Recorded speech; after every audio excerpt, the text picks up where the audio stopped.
হাবড়া বদর এলাকায় হোলির দিন বেআইনিভাবে মদ বিক্রির খবর পেয়ে ঘটনাস্থলে পৌঁছে আক্রান্ত দুই পুলিশ কর্মী। পুলিশ সূত্রে জানা গিয়েছে, হাবড়া থানার বদর এলাকায় বেআইনিভাবে দেশি ও বিদেশি মদ বিক্রি করছিল অসাধু ব্যবসায়ী। ঘটনার খবর পেয়ে ঘটনাস্থলে পৌঁছায় হাবড়া থানার পুলিশ। পুলিশের উপর আক্রমণ করে বেআইনি মদ বিক্রেতারা। সূত্র মারফত জানা যায়, হাবড়া থানার এক এএসআই ও এক কনস্টেবল আহত হয়। পুলিশ সূত্রে জানা গিয়েছে, বেআইনিভাবে মদ বিক্রি করছিল খবর পেয়ে যাওয়ার পরে পুলিশের উপর চড়াও হয় মদ বিক্রেতারা। পরবর্তীতে হাবড়া থানার বিশাল পুলিশ বাহিনী ঘটনাস্থলে গিয়ে মদ বিক্রেতা ও ক্রেতা সহ 5 জনকে গ্রেফতার করে হাবড়া থানার পুলিশ ও বাকিদের খোঁজে তল্লাশি চালাচ্ছে হাবড়া থানার পুলিশ। 5 জনকে ঘটনাস্থল থেকে গ্রেফতার করে হাবড়া থানায় নিয়ে আসে পুলিশ। উদ্ধার হয় বিপুল পরিমাণে দেশি ও বিদেশি মদ।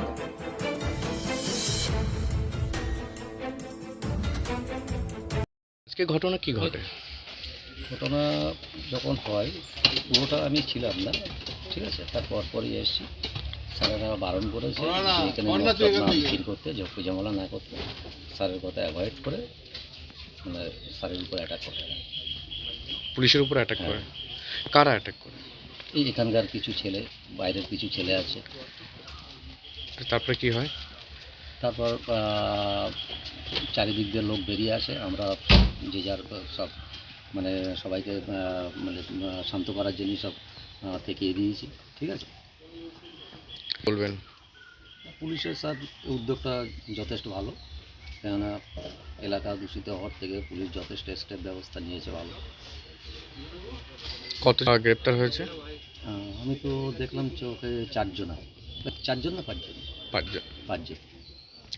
কি বলবেন? এটা তো ঠিক নয়, যেহেতু তারা একটা সরকারি প্রশাসনের লোক, তারাই আমাদের রক্ষাকর্তা, তাদের উপরে তো অ্যাটাক করা ঠিক নয়, যদি তাদের জন্য আমরা রাত্রে শান্তিতে ঘুমাতে পারি। বদর গ্রাম বদর, এখানে ব্ল্যাকে মদ বিক্রি করা হতো। তার কারণে পুলিশ আগে হোলির দিন 2-3বার রেড করা হয়েছে, তাও নিয়মিত মদ বিক্রি করা হচ্ছে। তারপর লাস্টে রেড করতে এসে 4-5 জন ধরা পড়েছে। তাদের সঙ্গে সঙ্গে যে মদ বিক্রি করে বারণ করার পরেও তারা পুলিশের ওপর আক্রমণাত্মক হয়, পুলিশের সাথে মারধর করে, তার জন্য তাদের ধরা হয়েছে। একজন পুলিশ আহত হয়েছে। আহত হয়েছে। কি বলবে এরকম ঘটনায়? আর কি বলবো বলেন স্যার, নিয়মিত ব্ল্যাকে মদ বিক্রি করা তো উচিত না, তাও হলে হচ্ছে এইসব অত্যাচারের জন্য আর সবাই মানে এটা বন্ধ হোক। এটা বন্ধ হোক।